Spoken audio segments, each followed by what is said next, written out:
Huwag niyong pipilitin yung mga bagay na hindi naman talaga kaya. Kasi baka mamaya, katapusan niyo na pala. Buti na lang, hindi ako nahimatay at natumba sa gilid ng mga mabibilis na truck isang beses habang nagbabike sa Rizal. Story time!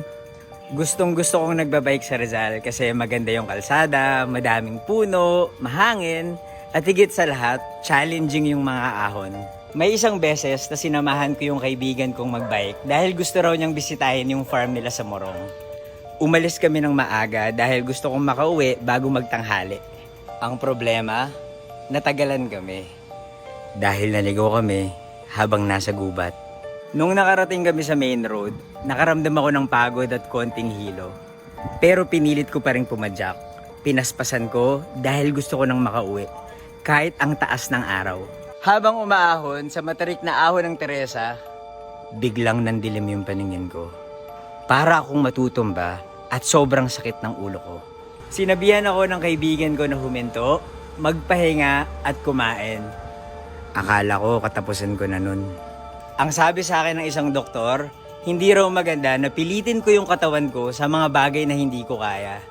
Pero kung gusto ko daw talaga magbike, dapat daw maghanda ako at laging may support.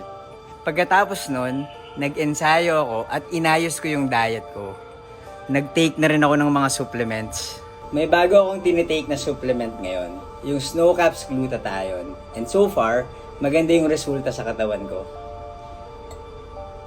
Ang dami kong ginagawa lately. At bukod sa pagbabike, nagbabiyahe rin ako. Kagagaling ko lang sa Sultan Kudarat at Oriental Mindoro. Mabibili yung Snow Caps Glutathione sa nearest Mercury drugstore. Tinitake ko yung supplement once a day. Walang mintes. Consistent para malaman ko yung resulta sa katawan ko. At ano yung pakiramdam? Lagi akong energized at madami akong natatapos na trabaho. Nakakapag-bike pa ako. Hindi ko nararamdaman yung pagod at yung muscle sores at boosted yung immune system ko. Laging maganda yung pakiramdam ko before and after a bike ride. Kahit na madami akong kinain o kagagaling ko lang sa party. Salamat sa antioxidants ng Snow Caps Glutathione. Gusto ko lang talaga mag-enjoy at mahilig ako sa mga physical activities kagaya ng pagbabike.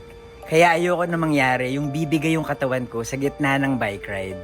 Bata pa ako at maganda na mag-invest na sa katawan natin habang maaga pa. Kaya okay yung mga supplements like Snow Caps Glutathione. Para mas madami pa tayong ma-experience at madami pa akong makwento na story time!